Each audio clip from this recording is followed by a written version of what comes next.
Unless I haven't been paying attention, man, the moon doesn't look normal. You keep the pressure on, correct? We stay until we win, is that right? At the moment, you're under arrest for incitement. Have you guys been following me? We're winning, folks. Okay, we're winning. We're pushing back the dark. You ask simply 2 questions to find a filthy Freemason démolé. Where did you go to school? Which primary school? Which high school? And who's your daddy? Welcome to Tinfoil Tales. I'm Sauce. Hello, listeners. I'm Sandy. Last episode, we started our look back at the Melbourne protest scene to bring your attention to the different forces that fueled it. We only just scratched the surface in part 1. There's so much more to talk about. In a previous episode, we spoke about the anti-vax groups around Australia and that they had been active for a while, but they weren't the only groups. 5G and common law were also percolating in the background. So there was already a loose network of people who were already sharing content with each other. So we pick up today at the end of August. It's Melbourne's second lockdown. This one will last around 100 days.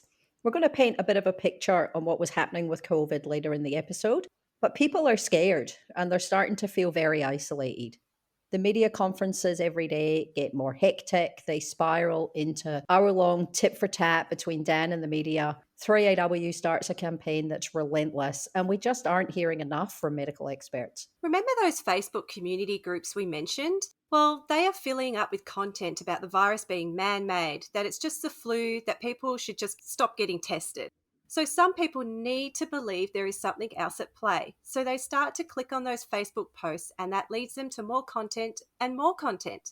And before you know it, you're in 20 Telegram groups. You think the Queen was a lizard. There's a global cabal, and your burger from Macca's is made from human flesh.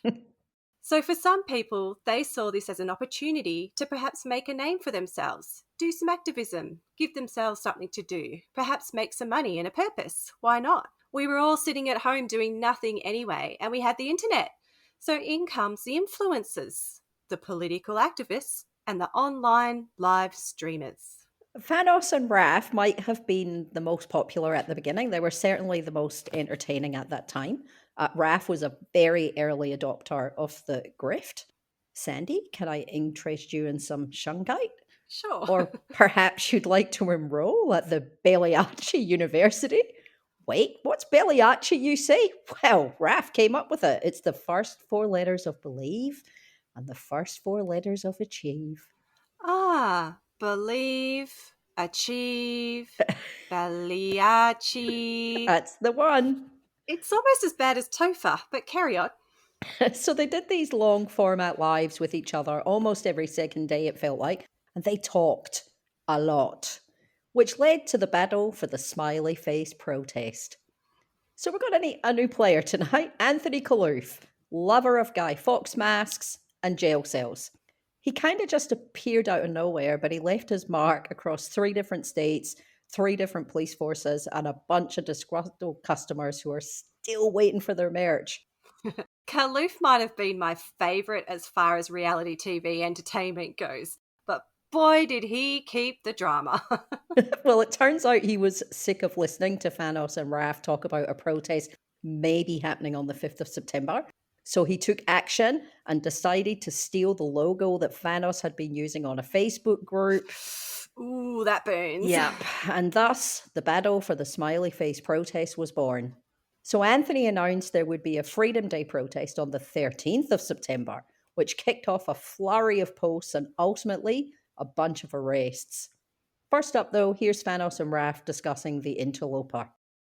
Clarification on what happened with the event, right? So, the guy who organised that post, basically, he created a comment saying that, you know, if myself and Raph and other people were going to sit on our hands and not do anything, he was going to take it into his own power to do something about it, which is what he said, right? So the people that have been in since the beginning, putting themselves out there and putting entire reputation on the line to do something about this. And just because we didn't decide to do something like earlier because it wasn't the right time, like a few days earlier, someone has come out and said, oh, well, so you take the smiley and you take the $500,000, you do whatever you want with it. Right? You want to do something, go ahead, but don't use something that's been created and nursed and being pushed towards people with an interest from completely different parties, and then you take ownership of it, right? So anyway, we've come to terms. We've decided to do it all on the 13th, okay? Now, this isn't one collective person who's decided to do this. This is all people, all different influences around the country are all coming together to do it on the same day.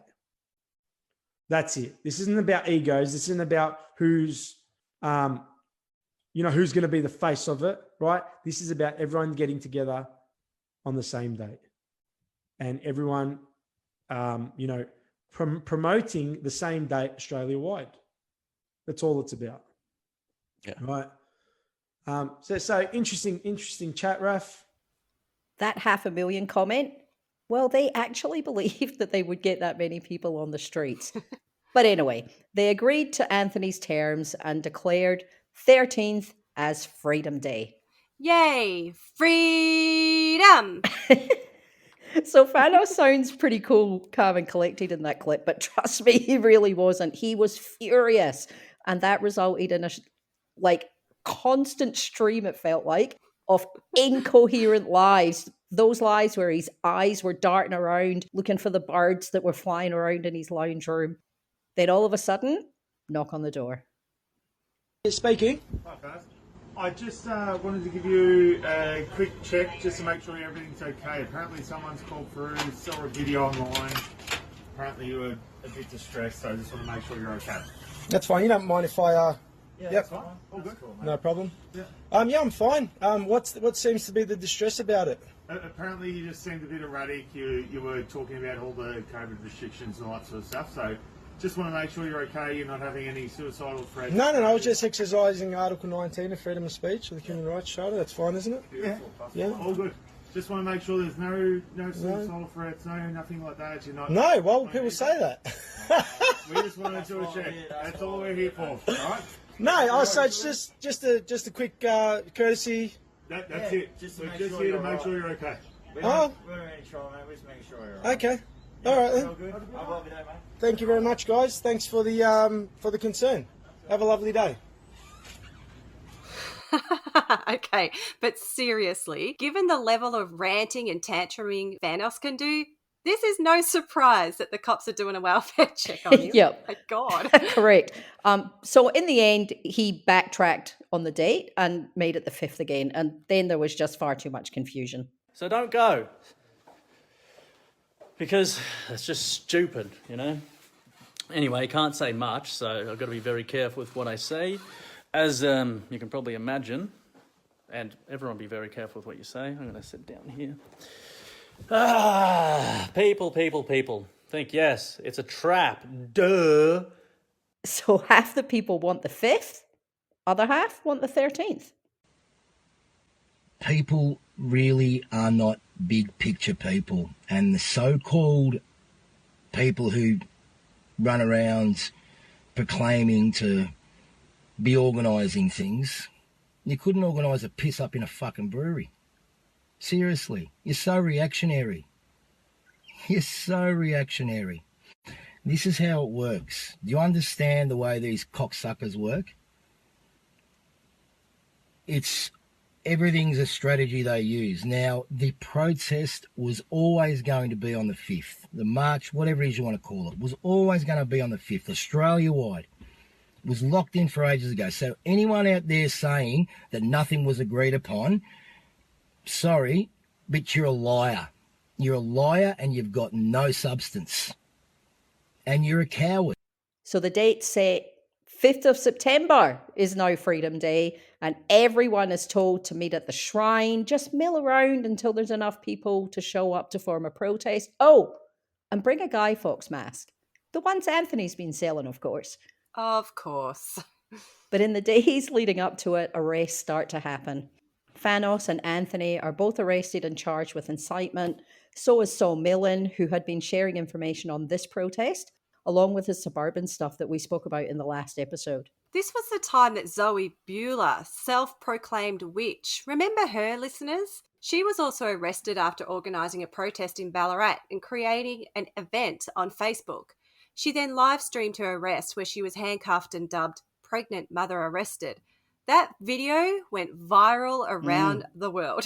She too was charged with incitement, and her charges actually were recently dropped.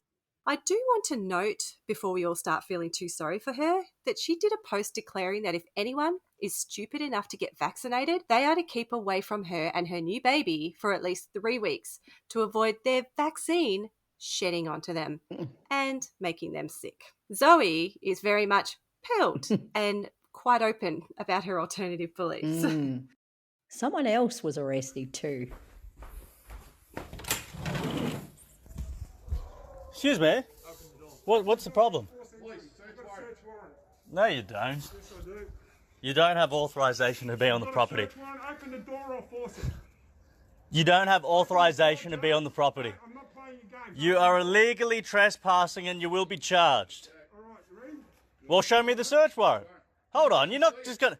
If you do break anything, you will be prosecuted. Come down. Yeah, I'm listening. Come down. No, you're trespassing. All the opportunity in the world, James. Yeah, you've rocked up. I was on the toilet. Otherwise, Yeah, I've just gotten up. one, What? are you going to open the door, yes or no? Give me a minute. No, now. What is this in regards to? What's it in regards to? You haven't told me anything. Incitement. Incitement for what? You know you've spoken to your colleagues on the online, I know. I told them not to go to the protest. Well, come and tell Is me that- that. Well, I'm telling you right now. I can speak to you right now. Open the door. Now. Why do you want me to open the door when I'm speaking to you guys right now? We're going to have to break it. Why? Authorises forced entry. Just explain what you're doing first, and then perhaps I'll comply easily. But you're just yelling, you got people everywhere. Explain, just talk to me properly. Like, what is going on? You've just rocked up with force, got no idea, like early in the morning. Can you just explain, and then I will open the door? What's it to do with? Yeah, hold on. What's it to do with, though? What have I done? Come down and open the door. No, you didn't tell me. We did. Wait. Yeah, okay, search warrant for what? What are you suspecting me of doing? He said he's going to come downstairs. He's not, so... Yeah, to do with what?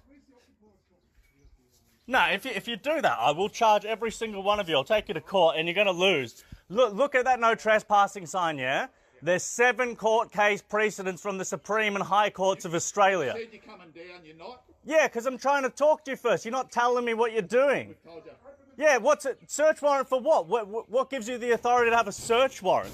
Whoa, you do that. You know what? Leave my shit. Don't break my stuff, you fucking retard.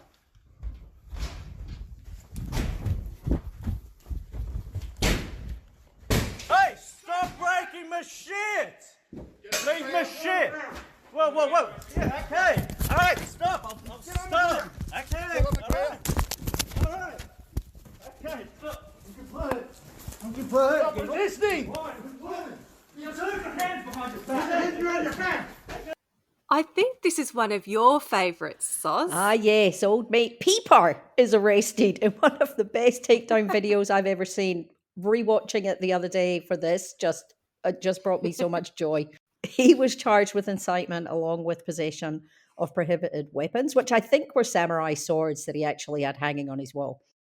So it turns out he was right in that earlier video when he said to be careful what you say. I loved that little soft sit bit too, with the mention of the no trespass sign on his front door and high court cases that he had listed. That's great. But let's talk about him a little bit.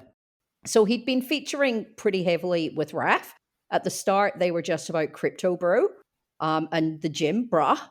But then soon it became about the corporation. Here's another little video from James from about the same time. Good evening, ladies and gentlemen. It's that time again. Man, that hurts my ears. It's that time again. Time to make some noise.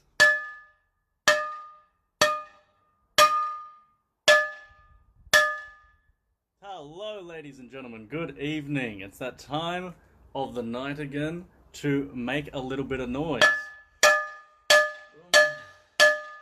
I had to speak to my neighbour the other night and she was like, what the hell was that racket you were making? I had to explain what was going on. She's like, yeah, okay. I was just wondering what you were doing. Hello, guys. Just making some noise. Does everyone actually know what I'm doing? If you don't know what I'm doing, say you don't know. Boris, yeah, louder, okay.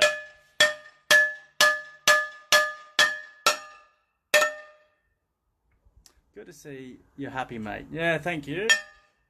No, definitely not Pete. No, I'm just banging a hammer on a frying pan. That's all I'm doing. Hi, Susie. Hello. Boom, boom, boom, making some noise. If people don't know what I'm doing, they're like, what the hell is he hitting a hammer on a frying pan? Well, this, Mr. David Limbrick's idea, I believe it was. Okay, but why aren't the neighbours doing welfare checks on this guy? If you follow my Twitter, you know that he's currently living in his van, the van that's got the cardboard number plates, and fighting his way through the courts. Most recently, he was in court for driving a licensed in an unregistered van, displaying false plates and resisting arrest. But in his head, he's not the actual defendant in the case. He's the prosecutor, and he wants the police involved in his arrest, charged with attempted murder. Okay, Peeper. Just so you know, the reason I call him Peeper all the time is he really, really doesn't like that name, and it's just perfect, Peeper. But anyway, we finally arrived at Freedom Day. So after a hesitant start with people peeking out from behind the bushes and wandering up and down the tan, around 250 people gather around the shrine. What is with these people and the shrine? I know. I actually had forgotten how often they used to meet there. Yeah. First up, we've got to talk about Steve. You've probably seen him at protests. Giant flagpole, 3 flags, Australian flag, British flag, American flag. Huge loud mouth, giant flog. He had been getting up to a lot of really stupid stuff in the lead up to this protest. He was walking around the city a lot with the flags without a mask on and playing DJ sets in his front yard because he knew that the police would come. Just stupid shit. Anyway, he showed up to the protest nice and early with his mate, Marty Fokker, and quickly came to the attention of the police. I'm already being fined, thank you. Yeah, well, you're going to get fined again. Move the flag and go. Move. Excuse me. Move. Go. Move. Take the flag off, you guys. Move.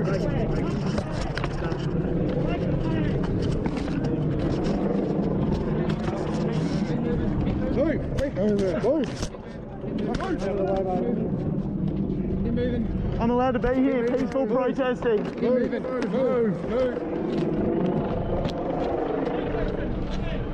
Keep moving that way. No. At first, some people are handed infringement notices and told to move on, but the crowd doesn't despair, so they end up going for a bit of a walk to Albert Park Lake, which was pretty dumb, as it made it pretty easy for the cops to round them up. So about 15 people were eventually arrested. One person, though, he said he was arrested, but he wasn't.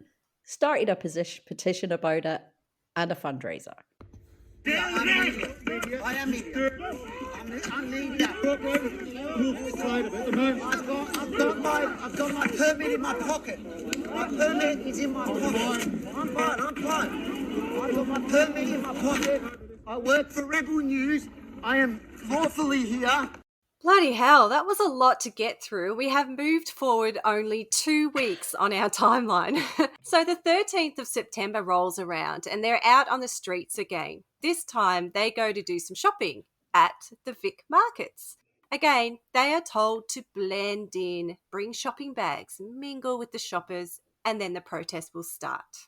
This one actually sounds like a flash mob. Did they dance? I don't think so, because around 250 people show up and it doesn't go well. The police show up in numbers. Port make their first major appearance. People are running through the market. Children are crying. Stall holders are angry. And 74 people are arrested. Wow. Before we talk about significant arrests, let's just call out Raf. My clearest memory of this day is him wearing a scarf literally wrapped right around his head and ducking and weaving behind stalls, doing everything he could not to be on the front line, had his running shoes on. And then this little interaction happened. Are you guys interviewing people? Some people. Okay. Nice. I know.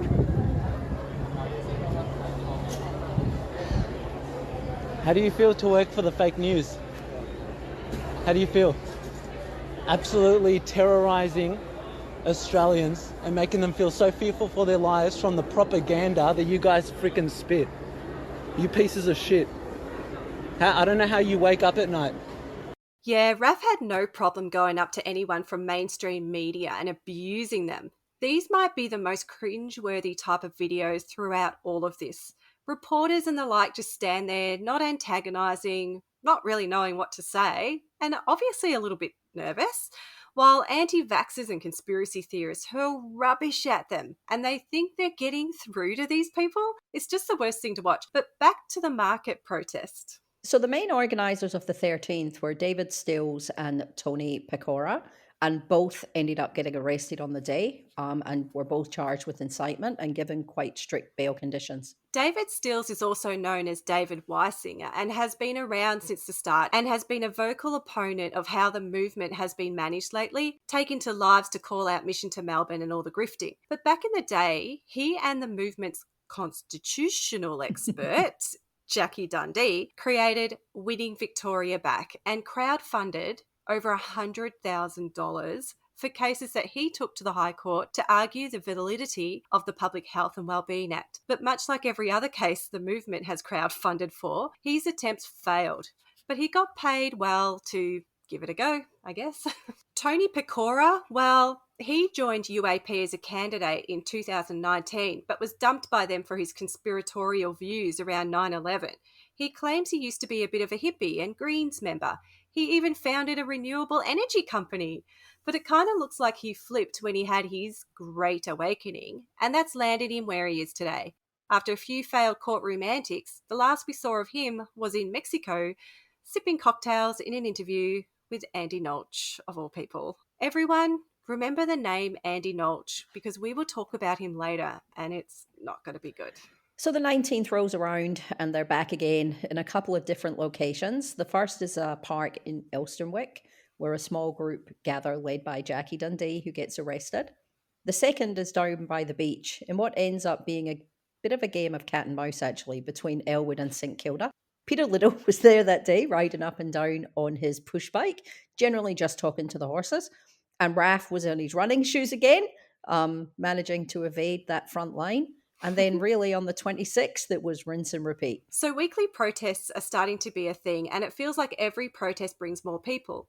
I would like to take a pause here to bring some context around what was happening in Melbourne at this time and why the actions of these protesters was being mostly frowned upon, and why it would seem nowadays that heavy-handed tactics were being used. St Basil's Care Home for the Aged and Heritage Care's Epping Gardens endured COVID outbreaks that saw 45 residents at St Basil's and 38 residents at Heritage Care die of COVID within weeks, and over 150 staff infected.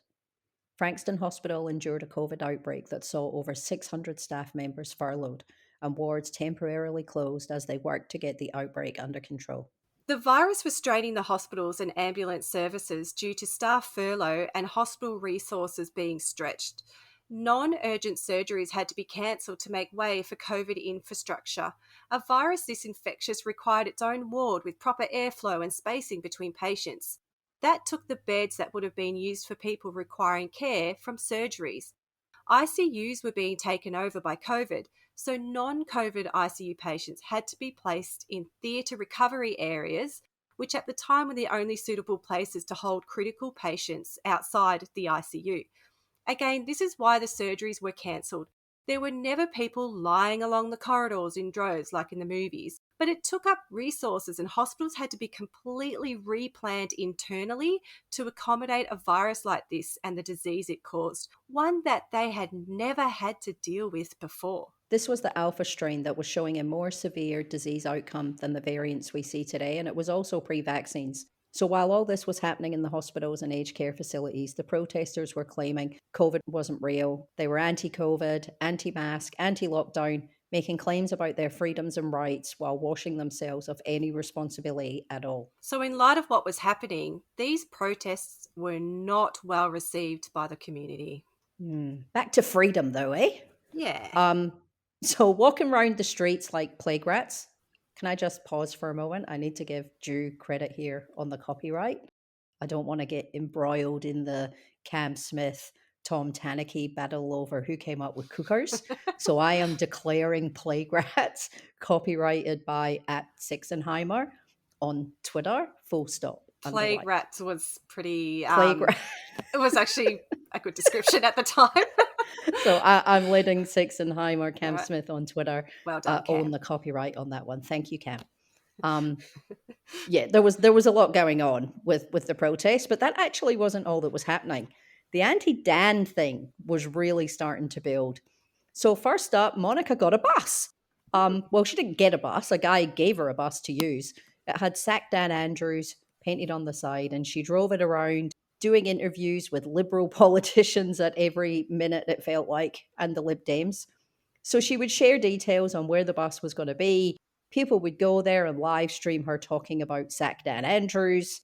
They paid a much publicised visit to Dan's office in Noble Park, where a few people were arrested, one being Marty Fokker, who was driven around for a while and then released.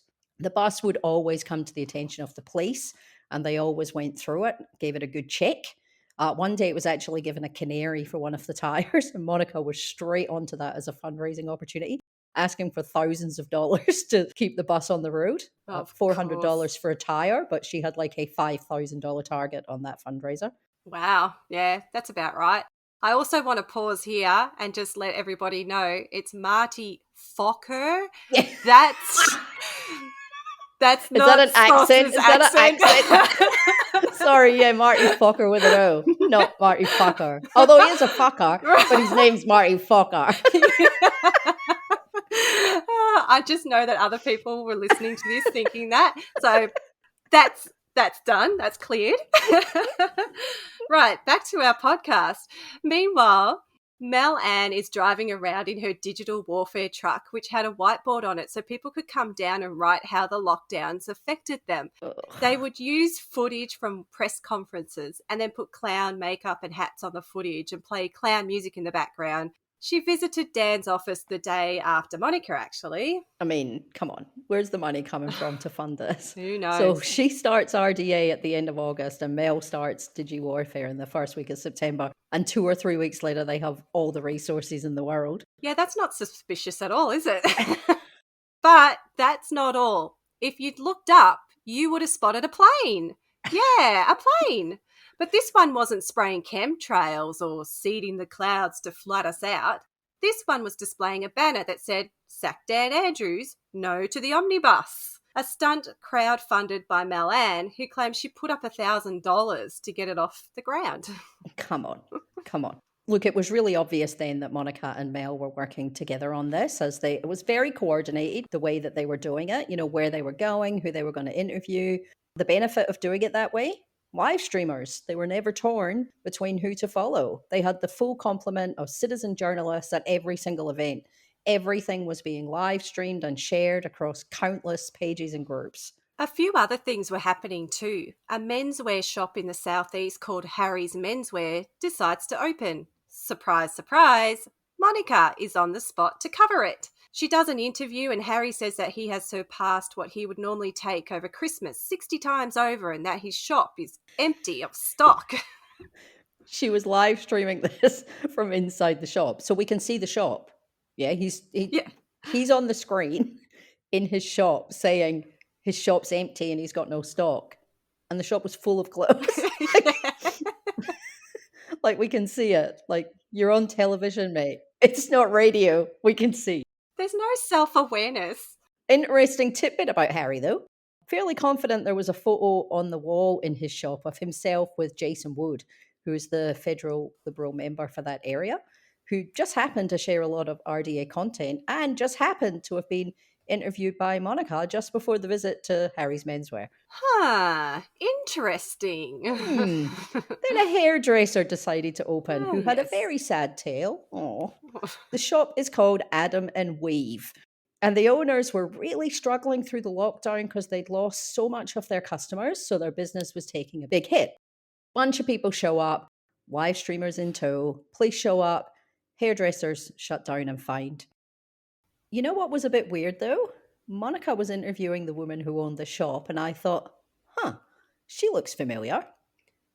Remember that clip we played earlier of Avi's non-arrest on Freedom Day? Mm-hmm. Well, the same lady was there with Avi on that day. In fact, she wasn't just with him, she was holding a Rebel News microphone and talking into it while Avi was being led away. So that was weird. What was also weird was they purchased that hairdresser during the lockdown. So I don't know what clientele she'd lost because she'd actually never had a store that was open. Everything they do is connected, suspicious, and questionable. Oh, they're so dodgy. Protest live streamer Marty Fokker with an O and anti-vaxxer Peter Little even visited a funeral home to talk about how many people had committed suicide during lockdowns. This was probably one of the most shared pieces of misinformation. And even today, they still talk about it. And if you point out that the coroner's report clearly doesn't reflect that, you just get told that the coroner was paid off. The next major protest happened on October 23rd, and we're back at the Shrine. And this is really the first time that both arms of what had been happening came together. All the normal people were in attendance. Jackie Dundee was there with the megaphone in hand talking about the Constitution. And Topher gave a rousing speech. But this time, Monica and Morgan were in charge. They walked through the crowd together with Australian flags draped on their shoulders. So much cringe.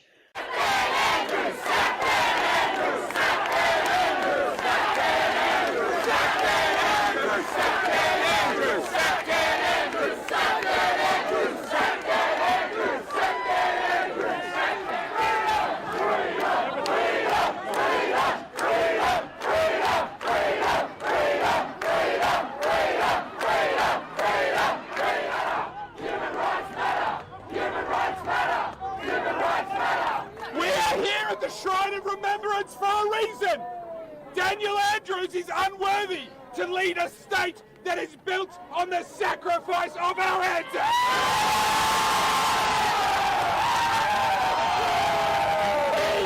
He dishonors their legacy each and every day by denying their descendants the freedoms they fought for. Make no mistake, this is about human rights. They're just circling right now, and they're going to pounce any second. And my parents are in there, and my friends are in there, and I'm kind of feeling a bit nervous. And I don't know why I should feel nervous because protesting is legal. Cornelius said that himself yesterday. He said it's legal. Does this look legal to you? It doesn't look legal at all. I don't know. It feels weird, guys. That's all. I don't know what else to say. How many people do you think are here? How many people? Maybe 1,000 people? There's 1,000 people here and they're all a little bit scared and they've got their hearts are pumping.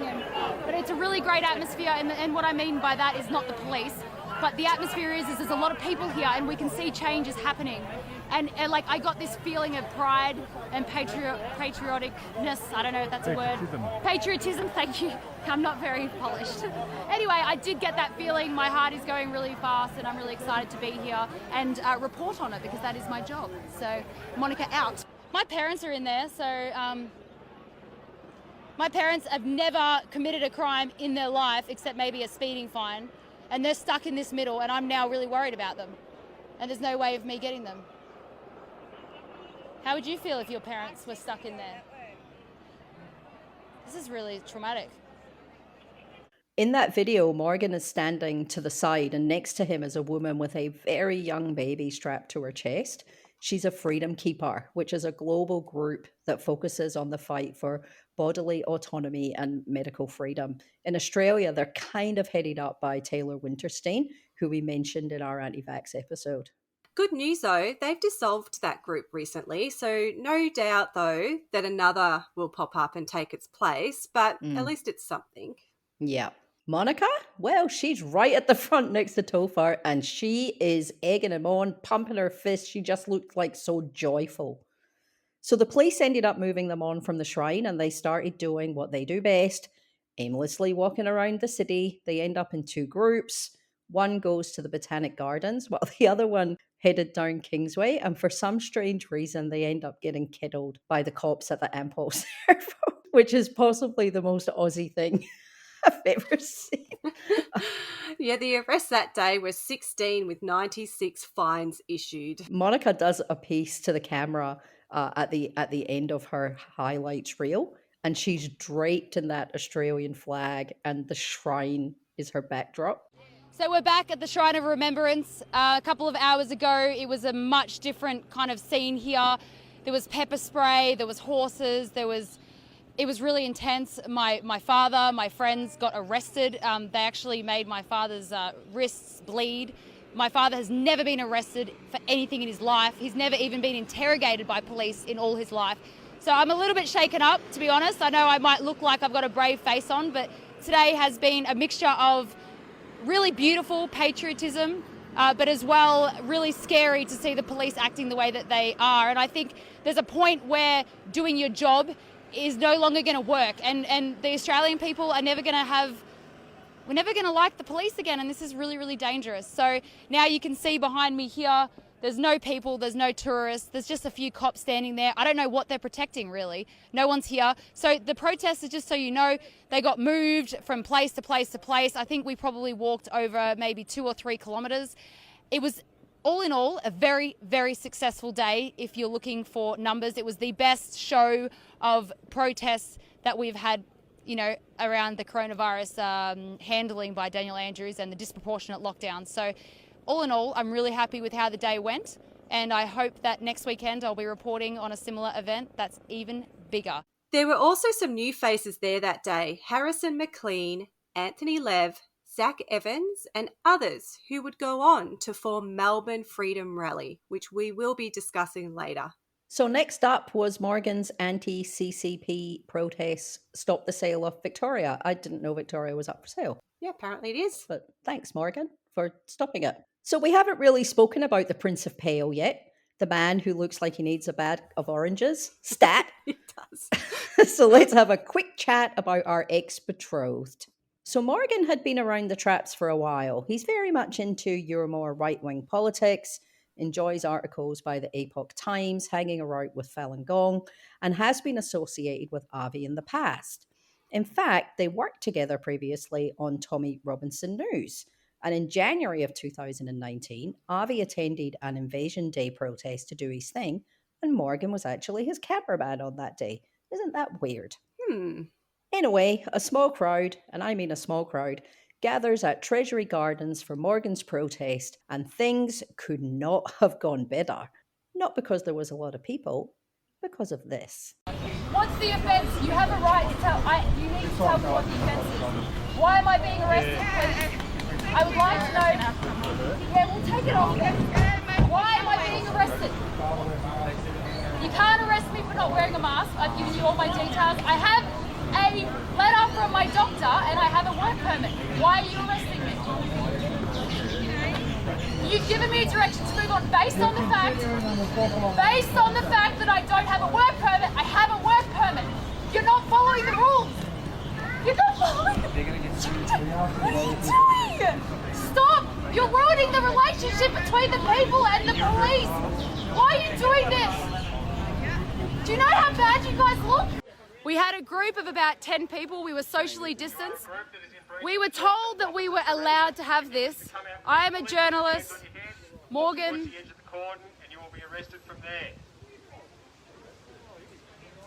Guys, we don't want to do this. I don't want to be arrested, but we're doing this to make a point because we have every right to be here. We have every right to be here. We were even socially distancing. We were doing everything we were supposed to do. I've been arrested twice already. Where are you going? Are you staying in the circle? Oh, we've got no choice now. So we've been told that if we stay here, we're going to get arrested. So here we go. Move. Don't fight it, Morgan. Don't fight it, Morgan. It's okay. Are you going to take his hat? I'm next. Coming around, though. Coming around. You can just arrest me. It's okay. Put your hands on your head if you're willing to leave peacefully, and we'll get an arrest. No, but you can arrest me. No, put your hands on your I'm head. not putting my hands on my head. Okay, we'll get an arrest. I'm a journalist. I'm a journalist, guys. I have work permits. I have an exemption for my mask. I was told that I was allowed to be here. So I'm not putting my hands on my head because, yeah. I'm a journalist. I'm protected under federal legislation of implied freedom of political communication. I'm a journalist. I have a work permit. I have an exemption for my mask. Are you sure you want to arrest me? My father has it, and he's. If you please, can I call him and I'll get it for you? He's right here. He's coming right now. Can I? Okay, I'm going to call my father. Hi guys, Rukshan here. I just had the unfortunate experience of being taken into custody and then issued a fine by the Victoria Police while I was doing my work as an independent video journalist at Treasury Gardens today.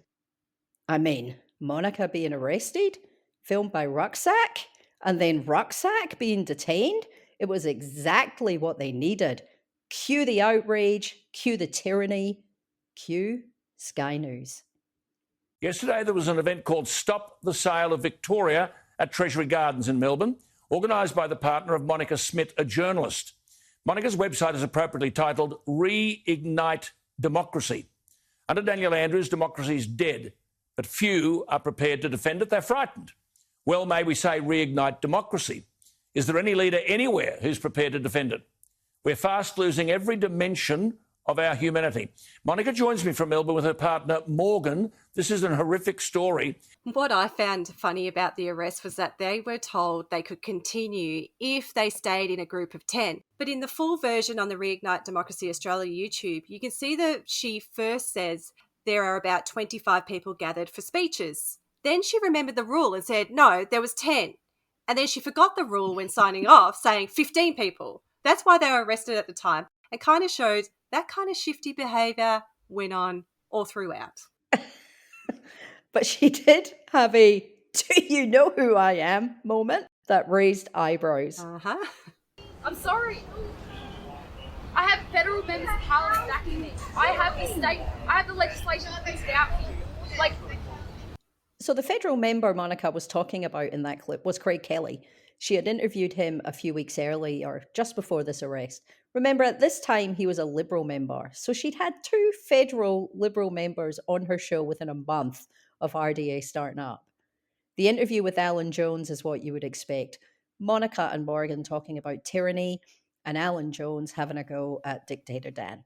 Also, despite the fact she repeated it many times in those clips, she is not a journalist or a reporter, and we will get into that during her own episode when we get to her. But she later admitted she used it as a loophole, so keep that in mind as we move through these protests. By the way, the reason I always say I'm reporting is because I don't want to get locked up. I don't want this to be stopped. You know, a lot of the organisers have been raided before, etc., etc.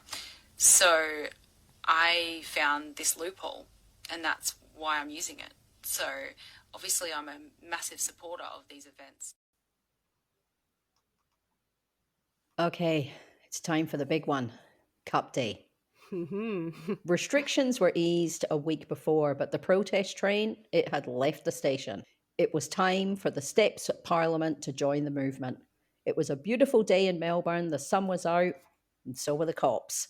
Lots and lots and lots of them. And they were waiting on the steps. The police had obviously thought this through, as the tactics they employed gave them the upper hand almost from the get-go. First, they circled the bigger group that were standing in the middle of the intersection. Then they started to move in. There was a little bit of push and shove, but the cops were quick on the pepper spray, with then Proud Boy Jazz Searby and his Fred Perry-wearing mates bearing the brunt of it. Then, before they knew what was happening, they were surrounded. Those outside the circle were blocked from leaving the area by lines of cops. And the arrest started, well, it was a cavalcade of stars. Who are you? I'm getting too well known, Monica, as your mum. This is my mum. She's from Canada, hence the accent, by the way. Now, your husband just got arrested. How do you feel? He did too? Dad? I thought it was Morgan. No, Dad just got arrested. Oh, sugar. What was your initial reaction to the fact that he just got arrested? Well, it's all part of the cause. We can't live in fear. We have to be ready to be arrested if that's what it takes to get the message across that this is legal, yet we're being treated like criminals. And they're trying to fill us with fear and keep us from being courageous and stand up for our rights. And I love that saying, if you don't know your rights, you don't have any. So we have to hurry up and learn them and defend them. Are you scared? I have my moments, but I have my rosary. So yeah, what's this? Do you want to tell us what this is? Well, I just prayed that in front of the police. I get on my knees, and they came forward, and they actually had compassion. They literally picked me up and put me behind the line. Lady, go away. Yeah, but it's funny that we're actually surprised that they treated you nicely. Yeah. Isn't that weird that we're surprised? Shouldn't that be normal? I know, but in this atmosphere, it's so filled with fear. You don't expect compassion. If you don't move on, we're going to arrest you. I was on my knees saying the rosary, with the rosary up in the air, and they grabbed the rosary out of my hand. I was there for about 20 minutes. They ripped it out of my hand, and they just muscled me down. No, not on the ground, but they muscled me. Anything else you'd like to say, Dad? Well, I feel really sad that the police actually created this situation. Okay, so we just had to do our 10-minute walk to get to the other side because they wouldn't escort us through because we're not Channel 10. But looks like our friend here is getting processed. Is that what's going on, mate? Yeah, that's what's going on. Okay. What's your crime? Do you know? What's my crime? I don't think I've committed a crime because last time I checked, protesting was lawful and I was here by myself. Yeah, right. Oh, hey, mate. I'm a free woman. What about you? Oh, well, I was free up until about March this year. We're going to move forward. Yeah, all right. Yeah. This gentleman to my left took my phone off me because I wanted to film this for my own protection. And he basically said I've got to trust him that he's got his camera, but we all know how that plays out. It's not my first rodeo. Trust them right now in this position. Right Unbelievable. Yeah. So how many times have you been arrested, mate? This will be my second time, actually. Yeah, the first was actually completely arbitrary because I was within my 25 kilometres. I gave valid reasons for being out, and the police officer on camera said they didn't believe me. That was outside of Daniel Andrews' office. And, yeah, I was there too, mate. They didn't believe me either. They didn't believe you. Yeah, it's a strange thing when no probable cause, no reasonable suspicion. Cops gone. You're a smart guy. They arrested me. They put their arms on me. They were touching me. I asked them politely not to touch me because I was not resisting. I said, "Yep, I'll give you my license, whatever you want." They made me turn my phone off. They would not let me live stream. I had to turn. I don't know if that's legal. They said if I didn't turn it off, then they would have to arrest me. So they forced me to turn it off. So in this clip, we had Monica talking with her mum and dad about how her father, John, was arrested while holding his rosary. Freedom fighter and religious fanatic Zach Galloway, Anthony Lev and Mal Ann, and a few other random protesters who said they were not breaking Cho directives of being in groups of more than 10 when they went there by themselves. All told, 400 people were arrested. So I think they got just about every single one of them that day. Can we just take a moment, though, to talk about Anthony Lev, the "I want to speak to the manager" Anthony Lev? This isn't my first rodeo comment. I mean, he's right. It was his second rodeo. Before this, he was a jazz musician and foodie whose socials certainly paint the picture of someone living a very comfortable life. Actually, just about everyone there was the same. Anthony's videos live streaming himself basically being an indignant Karen brought us much entertainment. And don't worry, we will share some of these during these Melbourne episodes. But he is this average-sized guy who has done some kickboxing training in the past who tries to come across as real tough. But he appears to be a yuppie who was actively involved with Liberal Democrats, having online debates on their social pages well before COVID and sharing his libertarian views. He's also a little bit red-pilled. He carries a "Don't tread on me" flag, but was at the protest purely for political reasons. And we saw right through his tough facade. Found him funny, to be honest. He is very much on my dislike list. Monica was unbearable that day. There was really nothing going on outside of lines of people being protest. So all she did was talk. I would just like to say that I will crowdfund to replace the police's incomes. We will replace your incomes if you work for the people instead of us. We can actually have like a private security firm or something, and you guys can start working for the people instead of working for Daniel Andrews. She never did fundraise for the cops. Might be because her followers were not exactly the kind of people who would want to pay cops to be on their side. Yeah, that was the beginning of many harebrained ideas Monica came up with and threw into the wind to see if any landed. Ugh. And David Limbrick stamped himself as a man of the movement that day too. You haven't been to one of these events yet, have you? I've been to protests, but not to this one. No. Okay, like look around you. Yeah. This is basically the beginning of them kind of circling us and actually making us come closer together. Yeah. Do you feel anything right now going on inside your body? Look, I'm okay so far, but we'll see what happens, I suppose. But, well, we are really glad to have. I've been to lots of protests, and I'm used to staying cool, but we'll see what happens. Now, yeah. Why have you come here? I want to witness what's happening. I've seen lots of bad things happen, as of you. I've seen you get arrested last week. I want to bear witness to what's happening, and I want to listen to what people are saying about, they're exercising their right to free assembly, and of course I support people's right to free assembly.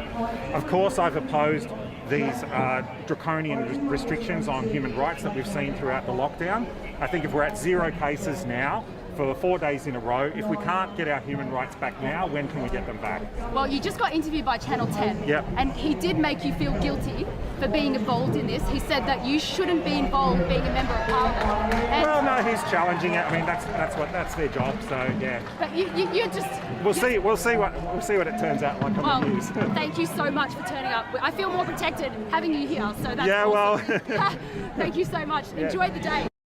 He later released a media statement, and the part that made me laugh was this.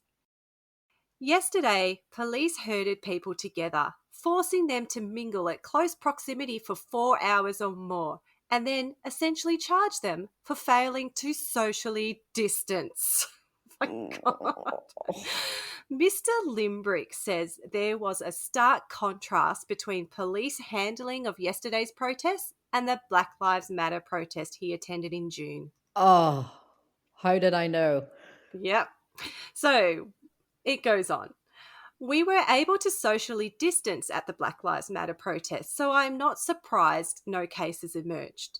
I am not sure I can say the same about yesterday. If any cases emerged from the protest yesterday, it will be the government's fault. Oh, lol. A group of people who fundamentally believe COVID doesn't exist aren't going to wear masks. They were never going to wear a mask, David. They were never going to socially distance.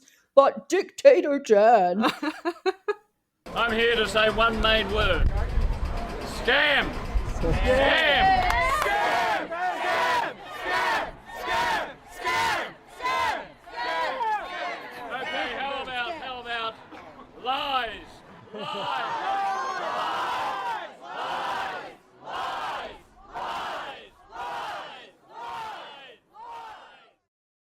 At the start of December, Morgan joins old mate Three Flags and Anthony Lev at a Stop the Steal rally. Yep. I have to paint a picture here for the listeners, but Steve is talking in front of Trump 2020 and Trump Pence flags, and I want to speak to the manager. Anthony Lev is standing there with his "Don't Tread on Me" flag. God bless America. For 4 long years, we watched in anger as overnight this previously beloved celebrity went from being the toast of America to a supposed stain on the bottom of her shoes. His family and friends slandered, harassed and attacked daily by political activists disguised as journalists in the Marxist mainstream media. We looked on with disgust as they lied to our faces and said he was helped by Russia to win the presidency from the darling of the deep state, crooked Hillary Clinton. And now these same media clowns tell us to sit down and ignore real, provable election fraud? Not a chance. The Marxist media might have sucked most of our people into their matrix of trash and blindness, but the rest of us red-pilled the shit out of ourselves on the internet, and we've woken up mad as hell. Matters how that right when we should be celebrating the glorious second term of our God Emperor Trump, we've been plunged into a sick, twisted reality of inhuman lockdowns, face masks, antisocial social restrictions, and perhaps most disturbing and frightening of all, we've come face to face with our evil Western governments, their Nazi-like health officers, and their Nazi-like brutal and unthinking enforcers, the police. Chief Wiggum might call me a batshit crazy conspiracy theorist for this, but I don't think it's a coincidence. So a month after Trump gave his awesome speech to the United Nations, where he said, the future does not belong to globalists. The future belongs to patriots. The future belongs to sovereign and independent nations who protect their citizens, respect their neighbours, and honour the differences that make each country special and unique to world leaders' faces. And all of a sudden it's a coincidence that a month later, this global coronavirus fake pandemic was being simulated by the creepy cringe lords Bill Gates, Klaus Schwab and their minions. And I certainly don't think it's a coincidence that this fake pandemic was then used to justify the use of easily manipulated mail-in ballots by the Democrats to cheat their way into the White House. Oh, how cringe. And Morgan's just standing there, and it's just like the most cringe, and like their little march, and it's literally 4 people marching. Yeah, oh my God. it's so stupid. Are we going to back Trump and back freedom and rise proudly for our traditions and our culture and say Joe Biden is a communist puppet and communism has killed 100 million people and oppressed 100 million more? The future is patriotism. The future is capitalism. The future is freedom. The future is Trump. Trumpy, Trumpy, Trumpy! Trumpy, Trumpy, Trumpy! Trumpy! Trumpy! Trumpy, Trumpy, Trumpy! Yeah, baby! Love you, Trump! Mwah! Ah, freedom! And then this happened in a park in Broadmeadows. Turn down your volume, dear listeners. Now my law firm is growing and we're getting more people, and it's been my heartache to see the legal profession, the corrupt legal profession in this country, the corrupt judges in this country, the corruption has to stop. They should not be promoted if they're corrupt. And let every police officer and judge and doctor and nurses know that if you are corrupt, you will be answerable. So don't make those choices. Don't make those choices. So in our law firm now, we're providing a platform for whistleblowers that are the most important thing in this country. People who dare to speak out. So these police officers that want to speak out, we're going to provide them a platform. It's called Cops for COVID Truth. And I can guarantee you that more cops are coming every day. To speak out against the bully boy and girl culture that is infested in the police force. You don't have to be a bully girl. You don't have to be a bully boy. You can make the choice not to be. So make it. Make it. Then Nick Coatsworth, the Australian Chief Medical Officer at federal government, has released a report that says it's not highly infectious. So what the fuck are you doing? And then you say it's life-threatening, and the causal fatality rate that you publish online on government websites says it's not. It's called insanity, it's madness. They're telling you something in your face and they're doing something exactly the opposite. This is gaslighting. This is abusive behaviour. This is not on, and we will call them out. And if these judges are going to be corrupt, we'll call the judges out. We'll keep calling all of them out until there's revolution on the streets. Revolution. And if we need to shed blood for peace, then so be it. So be it. Oh boy, can you believe she was a practicing lawyer at that point? For those who haven't heard her dulcet tones before, that is Serene Tefaha from Advocate Me. You know, we all talk about the money that Monica was able to get for her court case, but Serene is the reigning fundraising champ. with estimates close to the $1 million mark for a class action relating to the housing towers that were put into lockdown. She was subsequently disbarred and all of her accounts frozen. If you follow her on Telegram, you know that she can get a little bit excited. Excited is an understatement. That lady needs meditation classes daily. She is absolutely not zen. But look, it was recently announced that a class action will proceed on behalf of some of the residents, and we do believe it is certainly something that deserves its day in court. Preferably, though, with a stable law firm who doesn't need to crowdfund and will bring appropriate arguments to the court. And maybe someone not so readily accusing judges of being corrupt and pedophiles. I don't know. Yep, that would be great for them. So that's 2020. Done and dusted. Oh, one last thing. RAF organised a New Year's Eve party at Elwood Beach, and it was a little bit sad that all the cops did was ask them to turn the music down a little bit, and he did, cause revolution, baby! But let's finish on a good note, and proof that sometimes karma drives around the corner and hits you, well, like an omnibus. One thing we know about conspiracy theorists is they love a false flag and can spot a crisis actor when they see one, right? Just as digital warfare did, or Monica calling on her troops to pile on people they don't like, Raf and Thanos were not immune to this tactic either. It really was the thing to do. So when a man called Ahmed Hassan, who is an advocate for disadvantaged youth in Victoria, appeared on telly after contracting COVID and speaking to the viewers about the dangers of the disease and how to keep safe, Raf and Thanos decided to publicly out him. So back in July 2020, he appeared on Channel 7 to share his story of how he'd ended up in hospital after catching COVID. Then things went left.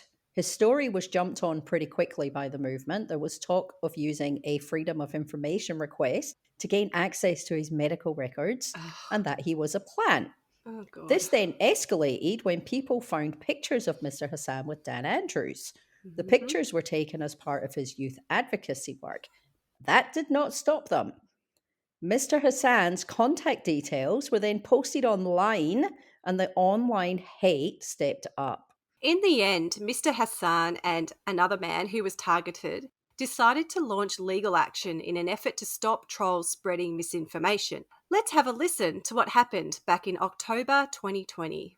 2020, Thanos Paniades and I appeared in a video recording that was published on Facebook. In the video, we discussed Mr. Ahmed Hassan, the content referred to in that video, and representations that were made in reference to that content allowed for an inference to be drawn that Mr. Hassan was a paid crisis actor who had lied about testing positive to COVID-19, who has conspired with corrupt politicians for financial gain. In a separate publication not involving Thanos Paniades, there were representations made by me that Mr. Hassan had likely associated with politicians who were pedophiles.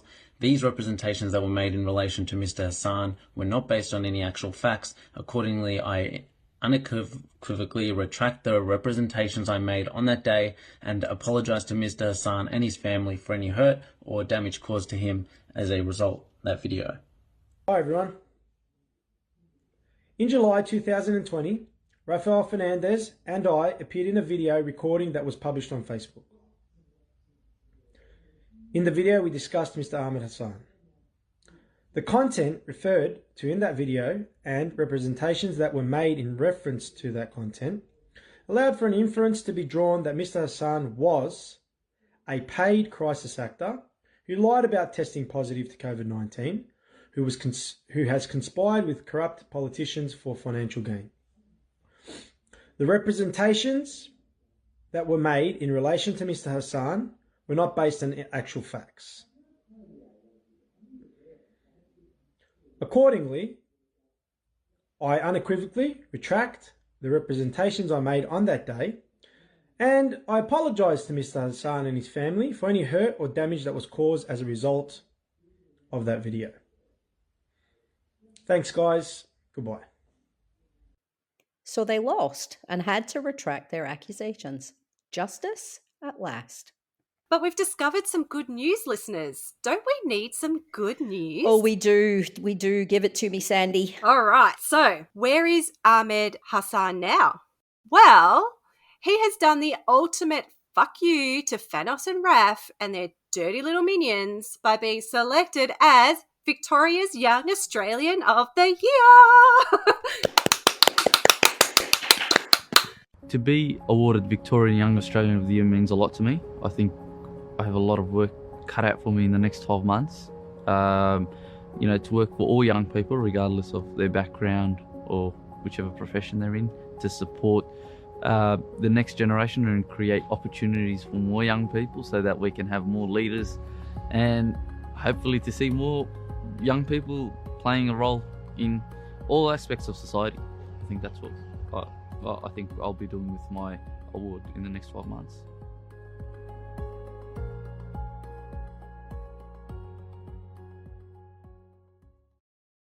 Well done, Ahmed. And just to give a little bit more background to the work that he does, he co-founded Youth Activating Youth in 2014, which is a not-for-profit organisation in Victoria that assists marginalised, disadvantaged youth. One thing is for certain, Ahmed is making real change in the world that Raph and Thanos only dream of doing.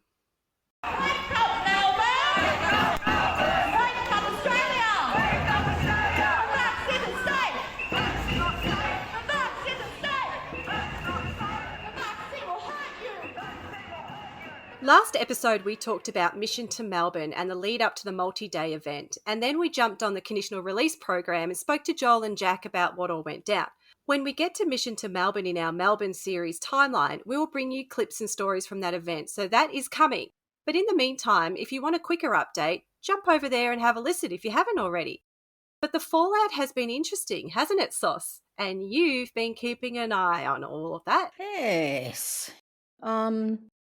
Unfortunately, our warrior princess angel Joan of Arc, Tammy, has been bearing the brunt of a lot of fallout with people questioning, of all things, the price of the merch.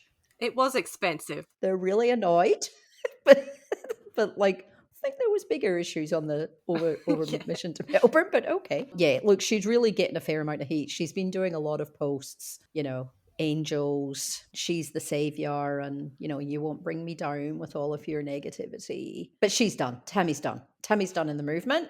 Yeah, I am declaring it. She's going to pivot away to something, not sure what, but I reckon she's done. What do you think, Sandy? Do you reckon she's done? Maybe she has a better career in juicing and curing impossible diseases that way. Correct. Maybe she could morph into, maybe she could start going around with hoodie and do a little bit of a faith heal juice cleanse scam. That could work. People would do it. Bloody oath they would. She's got an audience. So that's her. Let's talk about, Brad and the Naughty Canberra boys. So they did hang around Melbourne for a few more days, but they couldn't get up to much because they were under close surveillance from Sheeds, and I mean close surveillance. I'm not sure if anyone joined me on the 3-hour Sheedy fixed camera live stream. No, I didn't. Sorry. Andy, she had a camera I had my feel. She had a fixed camera on them because they stayed at Parliament. They didn't go on the march. They just sat there, and she kept the camera on them for 3 hours. Oh my God. For 3 hours. She spoke for 3 hours. She called for a bunch of other live streamers, didn't she? Like, did any of the other ones turn up, or was it just her? It was like Avengers Assemble. Live streamers assemble. Like, she was the boss of the live streamers. Like, she gets 20 people look at her streams. Like, I don't know why she's got this thing going on at the moment where she thinks like she's the boss of Melbourne. Yeah, all the normal people who show up every week were there. None of them went because she demanded them there. They went because they go every week. So that was a bit weird. Unfortunately, in bad news, it looks like Sheeds and At have broken up. Ah. Yeah. There was a little bit of, him doing a post to say we're no longer working together, her doing a post making some pretty serious threats. Wow. Okay. Well, not threats, serious allegations. Oh, okay. Of Well, those are allegations have been going around the movement a lot lately. So what's a few more? there's a bit of stuff. There's a bit of stuff flying around. She's leaving Melbourne to go somewhere with Oh. Tony the Budgie. Ah. Yeah, he's back. He's her one true love. Yeah. Most loyal. So that's them. Gropey Grifter has kitted out another bus, and he's gone off on another sabbatical. Oh my God. This one is, in his words, a new journey begins. A search for what we've lost, maybe. Our culture, our identity, our sovereign power. All he had to do was apologise. Fuck off, Gropey. Don't come back. But now that he's gone, they're having another disco. Oh. Fantastic. Well, this one might be fun. Yeah, so he's left town. So, they can all get back together and have a little bit of a boogie and not worry about what would happen next. Another little thing about him, though. A lot of people are confused as to how quickly his face seemed to heal after getting a good going over. Like, he's literally good as new again. Yeah, now that one would have been, we discussed that in the crossover with the conditional release program, and we will get into that. But yeah, someone took some justice out on Michael Greygrift on Saturday during the mission to Melbourne, and he got pretty banged up, apparently. Yeah, well, you wouldn't know it now. No, it looks like it never happened. So, yeah, so he's, like I say, go off on a long journey, Michael. Hopefully, I don't know, your van... Don't return. Don't come back. Hopefully your little bus breaks down in the middle of nowhere and we never see you ever again. Yep. But they're still meeting at the steps every week. Much smaller crowd. Much smaller. Looks like the drummers, Angel and the drummers, appear to be the ones organising it. So... Wasn't there an outing of them that Tammy outed them, pretty much doxed them as Qantas employees? Yeah, and also Angel's name's not Angel. No. We now know her real name is Vicky, apparently. Mm-hmm. So yeah, she did that because of that photograph of the donations bucket. Yes. Because that was actually them. That wasn't Mission to Melbourne. Right. That was the Qantas. We got sacked. We want to take them to court. Please give us some money. Action. Yeah. Yeah. Well, that's fair enough. Yeah, but they are still talking about a vigil in the lead up to the election, but that's Billy and Anthony Barge. So yeah, there's a we'll few see other ones that are going to be happening coming up. I mean, there's a lot of stuff going on. Obviously, we've got High Noon every day at Dan Andrews' office where Morgan and Aidan show up with a stupid whiteboard and Aidan screams stuff and gets his maths wrong and says every policy is cost neutral. Just cost neutral. That's it. Like, no details. So that's still happening, but we'll see. It'll kick off before the election. They'll get more people back. They will. Yeah, and then if Dan Andrews gets in, we're in for a big reaction from that. Yeah, that's my guess. They're so silly, Sandy. They're so silly. How do you feel about being called a tinfoil hat category? I know how I feel about it, especially when I got dozens of freaking recordings to tell you that I'm not wearing no tinfoil hat. If they call you a tinfoil hat wearer, say, oh, thanks. I'm sure you have really nice hats at your house.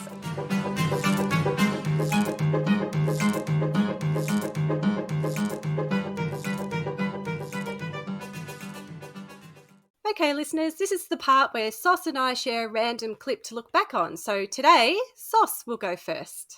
And she's just given me a video here for me to have a look at. Okay, so we've got here David Stills. So this is David Stills. Yep. So have a look, and then we'll have a chat about it. To as many people as you can. We want the Matt Lawsons and Pete Evans and Barlow, all these people. We want them to see this, and all of these people who are who are your key influencers, all these people who are part of the Millions Rise, who all of a sudden are anti the movement. Someone said to me that we're that the movement itself was paid for. It was paid for. And then we see these guys, or one of these guys like Mike, who's saying, here's some advice on your rights. And then he goes and sells the advice. I just, look, this is a movement for freedom, not for making money, for freedom, right? Freedom for your kids, freedom for your kids' kids, freedom for your grandparents, everybody. And someone's trying to profit from it. I say, no, fuck that. Incitement my ass. This is Australia and we have helicopters flying above our heads every night. What the fuck is with that? Okay, so the date on that, Sandy, is September 2020. Yes, I noticed that. And it is almost word for word what he's saying today about, are you in this for the right reason? I'm here for freedom. I'm not here for people making money. And it's just crazy that, like, it's 2 years later and he is basically posting the same stuff now. Yes, but the only thing that confuses me is that he did it too, and he raised over $100,000 Correct. so that because he promised a solution. He said, we'll take this to the... Yeah. Well, I don't think he ever really promised that it was a solution, but he wanted to give it a go. And Correct. I mean, I guess when I think about that, though, like, they did use the money for purpose. yeah, true. Yeah? But they weren't qualified. And they just God, did it no. themselves. And I mean, literally. we'll get to it at some point, but it did end up in a fight literally on the street between Avi and Jackie Dundee about where did all that money go, because unfortunately they did start getting involved with maybe lawyers that were a little bit shonky and ripped them off. Yeah. But I just thought, wow, it's so interesting that, like, 2 years later, they're still complaining about people making money.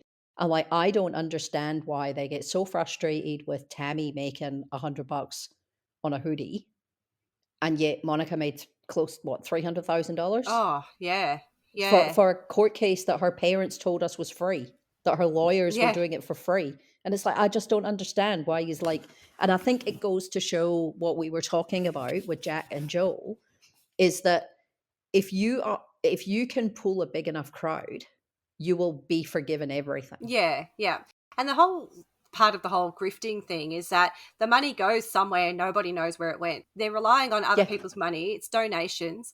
The very best they could do is have an in and out, what money went in, where it was spent, where it went. And none of them, they'll say, oh, I'm very transparent. I'm very, very transparent. Correct. But they're not. They never produce receipts. They never produce bank No. accounts.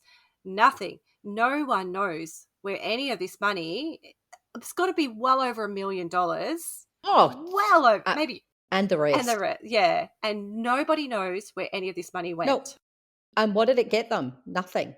They are still walking around the streets 2 years later, chanting the same things. It just gave them a job. Nothing's It changed. gave them a job temporarily. That's what you just paid for them to just do some social stuff. Hopium. Produce some content and try, and then achieved absolutely nothing. And unfortunately, the punter, the people at the bottom of their multi-level marketing scam, have lost their jobs, don't see their families anymore, and are desperate for a win. Exactly. And that's how they keep getting them. They just, look at Guru, like, oh my God, there's another lockdown coming.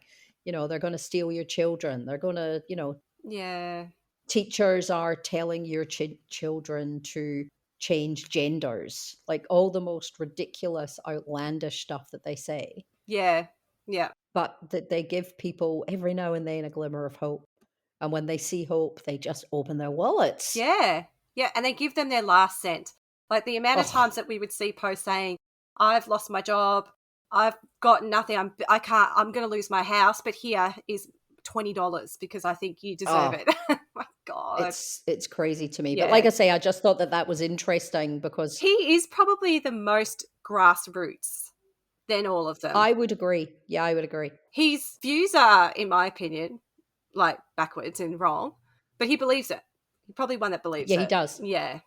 I've just heard of this joke the other day. How many freedom fighters does it take to change a light bulb?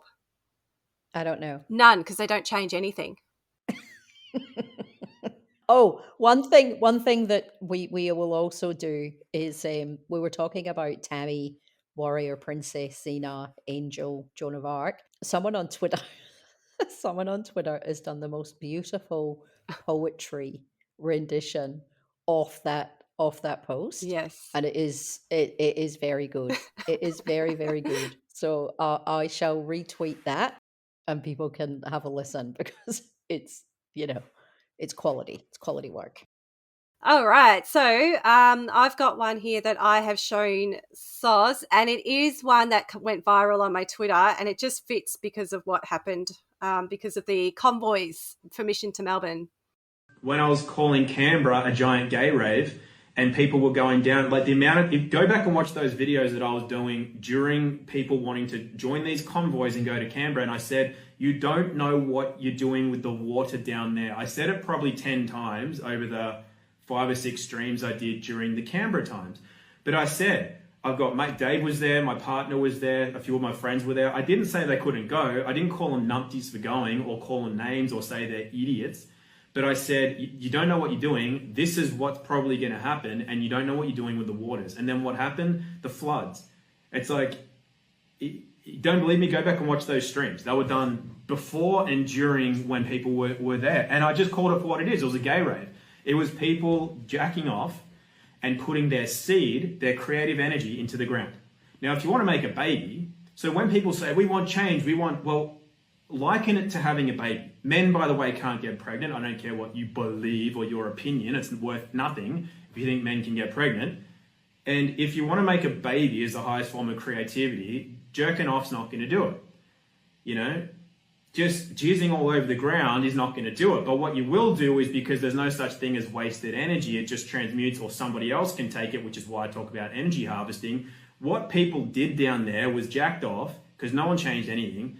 You enjoyed having a gay rave, which is exactly what it was. You jizzed all over the ground, and then the Masons, you jizzed into a Masonic energy grid, and they harvested all of that, and they used it to help flood and kill people. So, but I'm not calling anyone a cunt for going to Canberra, because people in their heart of hearts wanted to do what they thought was best, and I respect that. Despite what I'm saying, I respect that, and I respect the will of people, and I respect people's good-heartedness. I hate it when I get messages. I can't figure out how to turn that block. It's on airplane mode, for fuck's sake. Phones. The thumb. I'm not calling anyone a cunt. Might be. This one came to my attention because leading up to the mission to Melbourne, we were kind of wanting to gauge like who was going to go, how many people were going to go, like was it really getting traction or whatever. And I was in Telegram, of course, and I kept saying, people were starting to say, I kept seeing these little comments every now and again saying, oh, I think Tom Barnett's right. I don't think I'm going to go. And I was like, what is this Tom Barnett video? But anyway, once you're sitting there a little while, someone shared the video. And when I watched it, I couldn't believe it. So they're basically choosing not to join the Mission to Melbourne convoy because Tom Barnett told them that he warned them at the Epic convoy or convoy to Canberra that if they go, they're going to create energy from jizzing on the ground and it's going to fill the Masonic grids and it's going to cause flooding.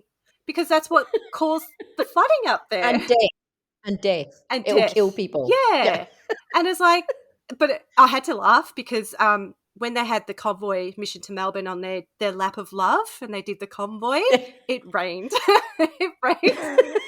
So he was right. He was a little bit right. He's always right. Just ask him. So anyway. Tell you what, he has the most weirdest, there's no one like him. Yeah. His brain, every time he talks, his brain misfires.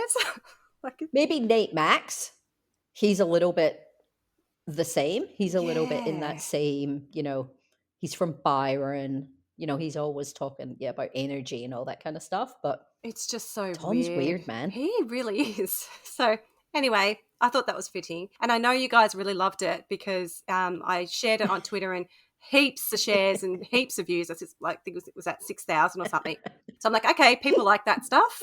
I do too. It's okay. I get it.